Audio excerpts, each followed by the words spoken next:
पुण्यात्माओं, आप यहाँ बहुत गंदे लोक में रह रहे हो। इस लोक में कोई भी ऐसी वस्तु नहीं है जिसे हम अपनी मानकर निश्चिंत हो जाएं। इसके लिए कबीर परमेश्वर जी ने आके हमें याद दिलाया है कि झूठे सुख को सुख कहे ये मान रहा मनमोद, ये सकल चबीना काल का, कुछ मुख में कुछ गोद। फिर परमात्मा याद दिलाते हैं कि जिस लोक में आप रह रहे हो, इसमें आप क्या उद्देश्य लेकर जी रहे हो। यदि आप संतान को अपना समझते हो या संपत्ति को अपना समझते हो, उसके विषय में बताते हैं परमात्मा, जब काया तेरी है नहीं, ये माया कहाँ से हो। चरण कमल में ध्यान रखो, इन दोनों को खो। नंगा आया जगत में, नंगा ही तू जावे, और बीच में ख्वाबी ख्याल है, ये मन माया भरमावे। कबीर साहब कहते हैं कि बिन उपदेश अचंभ है, ये क्यों जीवित है प्राण, और भक्ति बिना का ठोर है, ये नर नाही पाषाण। अगम निगम को खोज ले बुद्धि विवेक विचार, उदय अस्त का राज मिले तो बिन नाम बेगारे। तीन लोक का राज जय कोई जीव को दे, और कहते हैं लाख बधाई क्या करे जय नहीं नाम तने। राम रटत कोड़ी बलो, राम रटत कोड़ी भलो,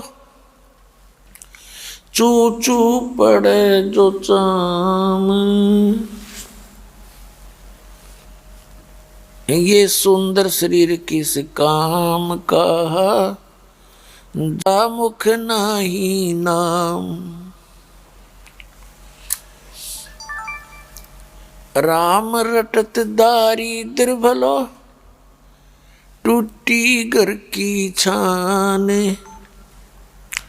ये सुंदर महल किस काम के, जहाँ भक्ति नहीं भगवान। कबीर हरि के नाम बिना, राजा रसब हो। मिट्टी लदे कुमार के, घास न नीरे कोई। कबीर हरि के नाम बिना, ये नार कूतिया हो। गली गली भौंकत फिरे है, टूक न डाले कोई। ये बीबी पड़दे रहे थी, डोडी लगे थी बार। अब गात उगाड़े फिरती है, वो बन कुतिया बाजार। नक बेसर नक पे बनी, वो पैरें थी हार हमेल। सुंदरी से कुतिया बनी, सुन साहेब के खेल। परमात्मा कबीर जी हमें क्या याद दिलाते हैं कि जिस लोक में आप रह रहे हो, ये एक कसाई का ठिकाना है, और उसका नाम है ब्रह्म। ज्योत स्वरूपी निरंजन, उसको काल कहते हैं, वो वास्तव में काल है। और उसने एक श्राप लगा हुआ है 1,00,000 मानव शरीरधारी प्राणियों का नित आहार करने का। उसके लिए आप जी को यहाँ विवश करके रोका हुआ है, और अपने तीनों पुत्रों को उसने एक एक गुण युक्त कर रखा है सुनियोजित तरीके से। उनके अंदर से ऐसी रेज निकलती हैं ऐसी किरण निकलती हैं, वो हम सभी को प्रभावित रखती हैं। रजगुण युक्त श्री ब्रह्मा जी विष्णु सतगुण युक्त और तमगुण युक्त शंकर भगवान कर रखे हैं। इनके शरीर से, इनकी बॉडी से निकल रही वो तरंगें तीन लोक में रहने वाले सभी प्राणियों को प्रभावित करती हैं। पाताल लोक, ये पृथ्वी लोक और ऊपर स्वर्ग लोक। तो इनके कारण जैसे ब्रह्मा जी के अंदर से निकल रही जो रेज हैं, किरणें हैं, तरंगे हैं, वो प्रत्येक प्राणी को, चाहे वो किसी भी योनि के अंदर है, किसी भी जूनी में है, सबको प्रभावित करता है और संतानों उत्पत्ति करते हैं। और यहाँ की सुख सुविधाओं की जो इच्छा हमारे अंदर बनती है, ये उसी के कारण है। अब जैसे किसी ने शराब पी रखी हो तो उसके शराब पीने से उसके अंदर जो गतिविधि होगी वो शराबी वाली ही होगी, उसके बस की बात नहीं है। और जब वो शराब उतर जाती है, उसका नशा, फिर वो जेंटलमैन है। तो इस आत्मा को यहाँ इस काल ने इन तीनों गुण रूपी माया की भांग पिला दी। भगवान विष्णु जी के शरीर से निकल रही सतोगुण की जो किरणें हैं, वो आप जी को यहाँ पर एक दूसरे में ममता बनाती है, मोह बनाती है, संपत्ति में, आपस में, बच्चों में, माता पिता में, भाई बहन, रिश्तेदारी, नाताओं में। तो जीव के बस का नहीं इसको अपने सतर से दूर हो सके। ऐसे ही तमोगुण का तो आपको अंडरस्टूड है ही। भगवान शंकर से निकल रही रेज, आदमी 1 मिनट में मनमाने ना जाने किसके साथ झगड़ पड़े, लट्ठम लट्ठा हो जा, गोलियां तक चल जाती हैं। तो कहने का भाव ये है कि इन तीनों गुण रूपी माया से सभी प्राणियों को विवश किया हुआ है इस काल भगवान ने। और इसका बचाव क्या है? कबीर परमेश्वर जी की शरण में आने से, उनके सत मंत्रों के जाप करने से ये प्रभाव फिर कम हो जाता है, धीरे धीरे निष्क्रिय होने लग जाता है। ये एंटीबायोटिक्स टैबलेट समझ लो, कैप्सूल समझो परमात्मा के नाम की, जो इस काल के भांग को उतार देती हैं। फिर ये आत्मा की तड़प एक न्यारी बने है, भिन्न बनती है, विकारों से दूर हटने की तड़प जाती है ये, और सतलोक में जाने के लिए ये अपना पूर्ण प्रयत्न करता है, तन मन धन समर्पित कर देता है। फिर यहाँ की जब ये नशा उतर जाएगा ना काल की भांग का, उस समय देखना,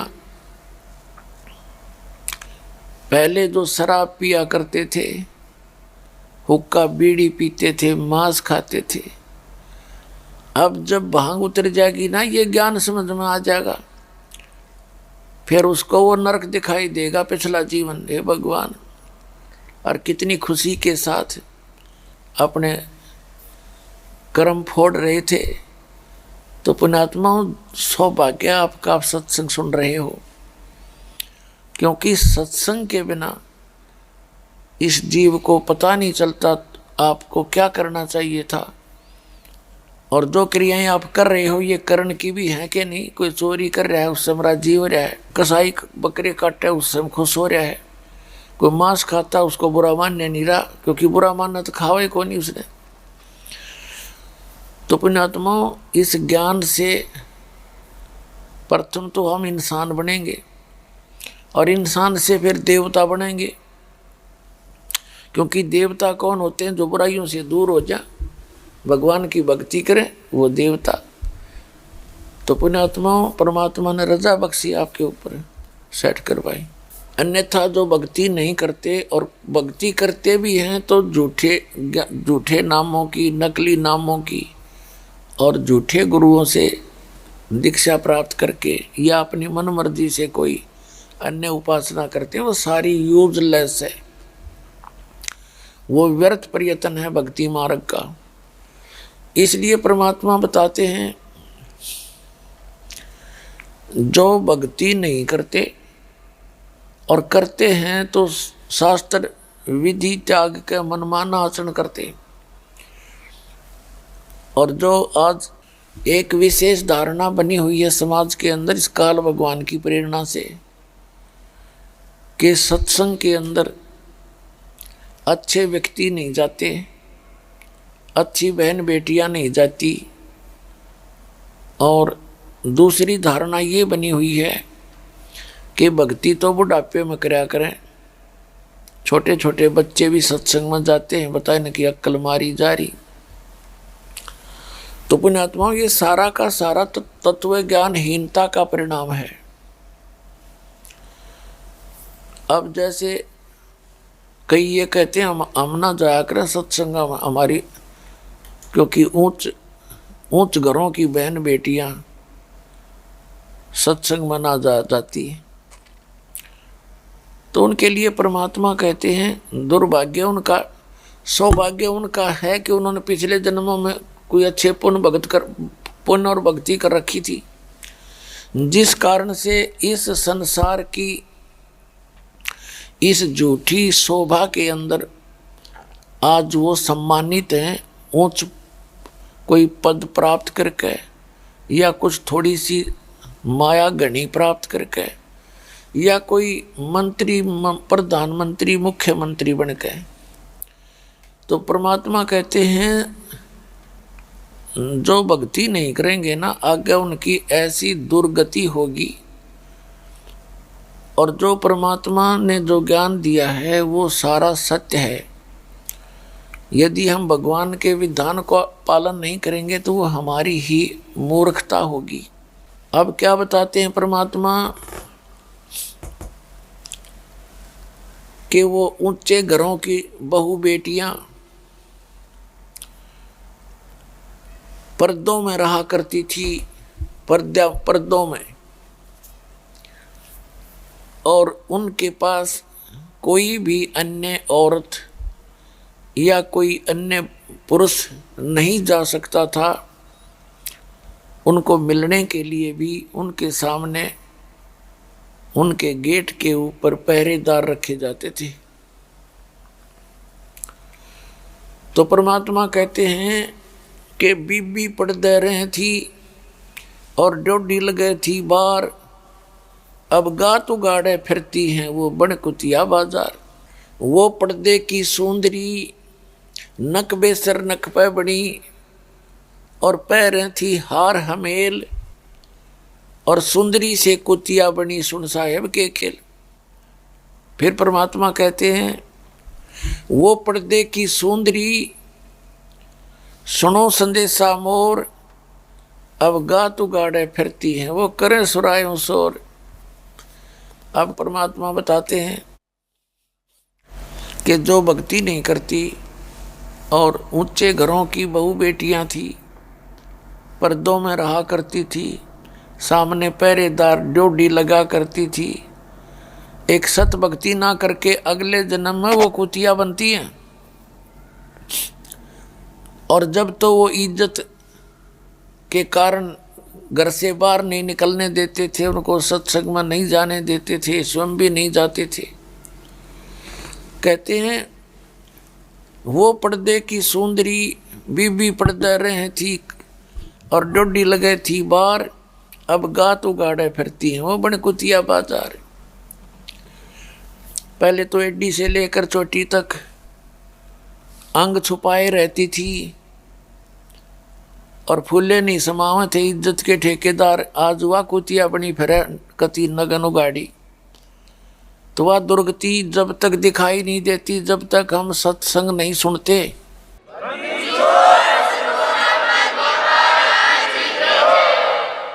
फिर परमात्मा कहते नक बेसर नक पे बनी, नाक के अंदर सोने के से बड़े बड़े टांग लिया करती, और पैरें थी हार हमेल, 9 लाख के हार पहरा करती गले में। और कहते हैं सुंदरी से कुतिया बनी, अब सुन साहेब के खेल। वो पर्दे की सुंदरी और सुनो संदेशा मोर, अब गात उगाड़े फिरती है वह करे सरायों शोर। पहले और रानी या अच्छे ऊंच घरों की गणी माया के जो धनवंत थे, वो माया के पुजारियों की पत्नियां, ये वो स्वयं भी, उनकी बहू बेटियां, कहते हैं काजू किस्मत सेब संत काजू किस्मत मिला मिला कर हलवे बनाया करती थी, खीर बनाया खाया करती थी। ये उसके पूर्व जन्म के संस्कार थे, पूरे जन्म के जन्म जन्मों के कोई पुण्य थे वो प्राप्त थे। पीछे की बैटरी चार्ज थी, लेकिन आगे चार्जर लगवाया नहीं तो बैटरी डिस्चार्ज हुई, पुण्य कर्म समाप्त हुए, पाप कर्मों का दौर शुरू हुआ।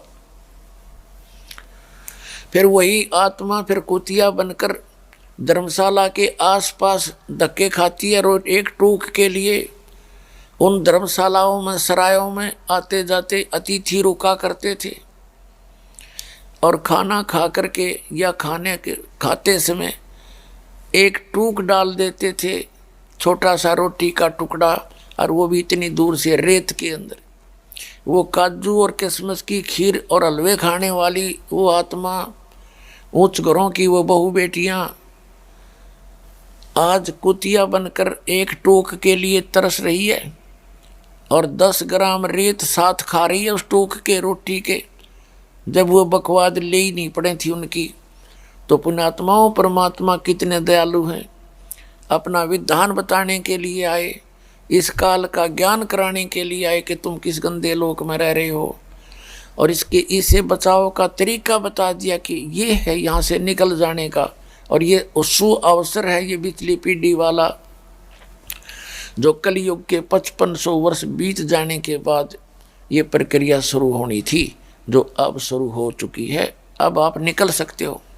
तो परमात्मा बताते हैं, कबीर हरि के नाम बिना वो राजा रसब हो। अब क्या बताते हैं परमात्मा के एक भक्ति ना करने से पूर्व जन्म का पुण्यकर्मी प्राणी जो आज मंत्री, प्रधानमंत्री, मुख्यमंत्री या कोई और बढ़िया कोई पैसे वाला व्यक्ति है, धनी व्यक्ति है, तो वो भक्ति ना करके कहते हैं आप राजा को यहाँ का एक सबसे श्रेष्ठ और समर्थ व्यक्ति मानते हो। परमात्मा कहते हैं भगवान की भक्ति ना करने से वो राजा भी गधा बनेगा, और गधे के साथ क्या बनती है फिर, सारा दिन कुम्हार उससे काम लेता है और शाम के समय उसको जंगल में भेज देता, छोड़ देता है, एक मारता लटकड़ में कमर में और जा। अब पेट भी बार भर के आता वो, और आते शाम फिर पकड़ जाता कान उसका, और सुबह सारा दिन फिर काम लेता है। उसको घर पे चारा भी नहीं डालता। तो पुण्यात्माओं, जब आपकी यह भांग उतर जाएगी, जिस समय आपको ये ज्ञान समझ में आ जाएगा और आपकी भांग उतर जाएगी, जिसमें आप इस झूठे सुख में फूले फिर रहे हो, उस समय आपका ये सारी बात समझ में आवेंगी और सारी सत्य दिखाई देंगी। जब तक यह भांग का नशा है तब तक आपने ऐसे लगेगी जैसे वैसे ही कह रखा होगा, डराने के लिए। कई ऐसे भी व्यक्ति हैं वो कहते हैं ये तो वैसे डराने के लिए कही गई है, ऐसा थोड़ा ही होता है। अब जैसे कोई चोर चोरी करता है और उसको कहते हैं कि भाई चोरी ना करे, तुझे पुलिस पकड़ेगी, तेरे जूते मारेगी और जेल में ठोकेंगे, काला मुंह करेंगे तेरा। अब ये डर भी है, डराया भी जा रहा है और सच्चाई भी है। जिस दिन उसकी वो चोरी करता पकड़ा जाएगा, उसका जूते भी लगेंगे, पहले तो पब्लिक से मार दे मनमाने और फिर जेल में ठोका जाएगा। तो वो डर भी था और सच्चाई भी थी। तो इसमें यू जो बताया जाता है ज्ञान, इसमें सच्चाई भी है और डर भी है। यदि वो चोर इससे डर जाता, उस होना तो उस था उसके साथ सच्चाई भी थी और डर तो ज्ञान से होता ही है, तो वो पहले उस ना करता चोरी तो बच जाता उस दुख से। डरता तो ना डरा तो फिर वो उसके साथ बनी जो पहले बताई गई थी। तो ठीक इसी प्रकार आपको जो ज्ञान दिया जाता है ये गॉड गिवन है, किसी डूम बाट के गीत नहीं है। ये उस परम पिता का बताया विधान है। मानेगा वो इंसान है, ना मानेगा वो शैतान है, वो फिर बाढ़ में जाओ। तो परमात्मा कहते हैं कि एक राजा भी गधा बनेगा, तुम्हारी क्या औकात है। फिर आप अपनी स्थिति से परिचित हो जाना, इतना ही पर्याप्त है।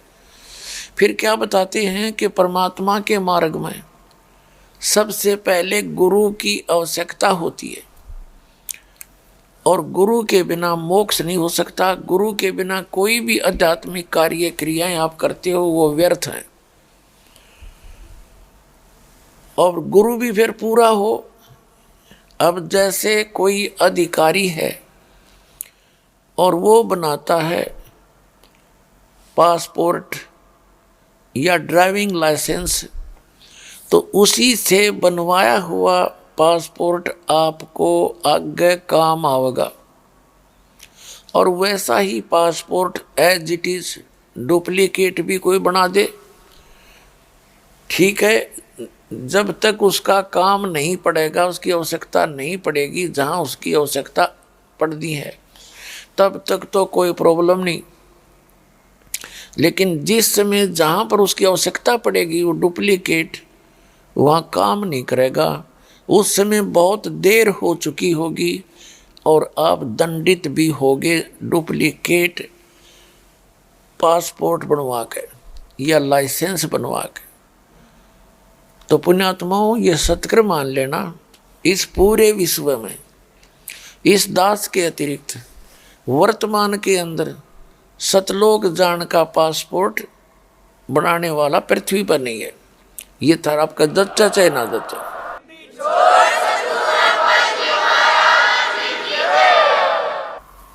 और जो अन्य साधक हैं जो साधना दूसरी करते हैं सतलोक के अतिरिक्त, तो वो साधनाएं तो आपने असंख्य बार कर ली। यहाँ की कोई ओम नाम का जाप कर लिया, कोई दान धर्म यज्ञ कर दी, कहाँ गए स्वर्ग में, भीष्ट में, तो वहाँ अपने पुण्यों का नाश किया। अब वहाँ पर सुख सुविधाएं, जैसे वो स्वर्ग तो एक रेस्टोरेंट बताया परमात्मा ने। इस काल का जो स्वर्ग है, महास्वर्ग है, ये ब्रह्मलोक है, ये तो एक होटल है, रेस्टोरेंट है। और वहाँ पर होटल के अंदर, रेस्टोरेंटों के अंदर तो धनी लोग ही जाते हैं, निर्धन तो जा ही नहीं सकता, उनकी तो खर्चे बहुत होते हैं। तो यहाँ जो भक्ति के धनी व्यक्ति हैं वो स्वर्ग में चले जाते हैं। और यहाँ की साधना जब तक ये सत मंत्र दास से प्राप्त नहीं होगा, तो तब तक आपको दोनों पुण्य और पाप दोनों ही भोगे होंगे। इसमें कोई परिवर्तन नहीं हो सकता। आपके दोनों डिपॉजिट होते हैं, पुण्य अलग से पाप भिन्न, और दोनों का अलग से अकाउंट आपने क्लियर करना पड़ेगा। पुण्यों के लिए आप जाओगे स्वर्ग में, महास्वर्ग में, जैसे भी आपकी जितनी जेब में आपके पैसा होगा, धन भक्ति का होगा, तो वहाँ उसके समाप्त होते ही ऊपर होटल बना रखे इन्होंने, इस काल भगवान नर इसके ये देवताओं ने, और आपसे वहाँ चार्जिंग ली जाती है। किसी में 10% है और किसी में 20% है, किसी में 25% है, किसी में 15% है। यानी आपकी जितनी डिपॉजिट, जितनी टोटल पुण्य होंगे, उनका 10% तो आपका निकाल दिया जाता है। वो स्वयं अपने प्रयोग करते हैं, यह विधान है इनका। 15%, 20%। और कुछ ऐसा विधान है परमात्मा का कि कुछ पुण्य इस प्राणी के सुरक्षित रखे जाते हैं। उसके बाद फिर जब वहाँ पुण्यों का सिलसिला खत्म होया, जब पूंजी जैसे कोई सेठ धनी व्यक्ति गर्मियों के मौसम में कुल्लू मनाली यानी हिली स्टेशन पर चला जाता है ठंडे मौसम में, वह ठंडे वातावरण है वहाँ का, और वहाँ जाकर 2 महीने रुकता है मई और जून में, और फिर वहाँ उसका खर्चा सारा जेब से होता है, उसका वहाँ कर्म क्षेत्र नहीं है। सारा पैसा जो 20,000 50,000 लेकर गया था वो 2 महीना में खर्च हुए। खर्च होते ही फिर वो अपने आप जेब पता लग जाता उसको कि यहाँ रहने का ब्योंत नहीं चल, तो तुरंत वापस आ जाता कर्म क्षेत्र में। फिर 10 महीने फिर मेहनत मजदूरी करो, अटपट करके पैसे जोड़ो, और फिर 2 महीने फिर चले जाओ और फिर जेब कटवा के वापस आ जाओ। और कई बार ऐसा भी होता है कि इतना ना कोई इनकम हो तो फिर वहीं पड़े रहो। तो यहाँ परमात्मा कहते हैं कि जिस साधना को आप ब्रह्म तक की साधना को वेदों अनुसार जो साधना और गीता अनुसार करते हो, क्योंकि गीता में भी एक केवल ओम मंत्र का प्रावधान है। 8वें अध्याय के 13वें श्लोक में कहा कि ओम इति एकाक्षरम ब्रह्म व्यवहारण माम अनुस्मरण ये परियाति तजन देहम सयाति परमाम गतिम। मुझ ब्रह्म का, गीता ज्ञानदाता कहता है श्री कृष्ण में प्रवेश करके, मुझ ब्रह्म का केवल एक ओम मंत्र है। अंतिम श्वास तक इसका जो जाप करता हुआ शरीर छोड़कर जाता है तो ओम से मिलने वाली परम गति को प्राप्त होता है। वो क्या होती है? ब्रह्मलोक में जाता है। 8वें अध्याय के 16वें श्लोक में लिखा कि ब्रह्मलोक पर्यंत सभी प्राणी सभी लोग पुनरावृत्ति में हैं, अर्थात वहाँ पर गए हुए प्राणी भी पुनः जन्म मृत्यु के अंदर आते हैं। जन्म मृत्यु का उनका सिलसिला बना ही रहता है। इसलिए गीता यही यजुर्वेद अध्याय नंबर 40 के श्लोक मंत्र नंबर 15 में कहा है कि वायु अनिलम अथिदम अमृतम भस्मांतम शरीरम ओम कर्तु समर किल्वे समर और कर्तुम समर, यानी ओम ब्रह्म का मंत्र है। ओम नाम का जाप काम करते करते सिमरन करो, विशेष कसक के साथ श्रद्धा के साथ सिमरन करो, और मनुष्य जीवन का मूल कर्तव्य मुख्य कर्तव्य जानकर सिमरन करो। तो ये तो है ब्रह्म का, ब्रह्म ओम से मिलने वाली राहत ब्रह्मलोक प्राप्ति है। ब्रह्मलोक में गए हुए प्राणी भी वापस आते हैं। ये गीता ज्ञान दाता ब्रह्म है, श्री कृष्ण में प्रवेश करके बोल रहा है। तो ये खुद कहता है कि अर्जुन तेरे और मेरे बहुत जन्म हो चुके हैं, तू नहीं जानता मैं जानता हूँ। गीता अध्याय नंबर 2 के श्लोक नंबर 12 में, गीता अध्याय नंबर 4 के श्लोक नंबर 5 और 9 में, गीता अध्याय नंबर 10 के श्लोक नंबर 2 में ये कहता अर्जुन तेरे और मेरे बहुत जन्म हो चुके हैं, तू नहीं जानता मैं जानता हूँ। इससे सिद्ध है कि गीता ज्ञान दाता भी नाशवान, तो इनके पुजारी ऑटोमेटिकली नाशवान, इनकी जन्म मृत्यु कभी समाप्त हो ही नहीं सकती। इसलिए गीता अध्याय नंबर 15 के श्लोक नंबर 1 से 4 में कहा कि अर्जुन जो उल्टे लटके हुए संसार रूपी वृक्ष को, उल्टा लटका हुआ ये संसार रूपी वृक्ष है जिसकी ऊपर को जड़ हैं और नीचे को तीनों गुण रूपी शाखा हैं, और जो संत इस पूरे इस सृष्टि यानी संसार रूपी वृक्ष के सभी विभागों को तत्व से जानता है, स वेदवित वो वेद के तात्पर्य को जानने वाला है, अर्थात वो तत्वदर्शी संत है। ये पहचान बता दी गीता अध्याय नंबर 4 के श्लोक नंबर 34 में कहा कि अर्जुन उस तत्व ज्ञान को जो चौथे अध्याय के 32वें श्लोक में जिसके विषय में कहा है कि सच्चिदानंद घन ब्रह्म की वाणी में सच्चिदानंद घन ब्रह्म ने अपने मुख से बोला हुआ होता है, वो ज्ञान वो तत्व ज्ञान होता है। और उसमें आध्यात्मिक जानकारी, आध्यात्मिक यज्ञ माने धार्मिक अनुष्ठानों की जानकारी विस्तार से कही गई होती है, और उस ज्ञान को तू तत्वदर्शी संतों के पास जाकर समझ। चौथे अध्याय के 34वें श्लोक में कहा। तो यहाँ 15वें अध्याय के प्रथम श्लोक में उस तत्वदर्शी संत की पहचान बताई है, और वो परमात्मा स्वयं आकर के तत्वदर्शी संत की भूमिका स्वयं करते हैं और यहीं पृथ्वी पर कुछ समय रहते हैं, और उस समय वो परमात्मा यहीं बैठकर पृथ्वी से ही पूरे असंख्य ब्रह्मांडों का संचालन भी करते हैं।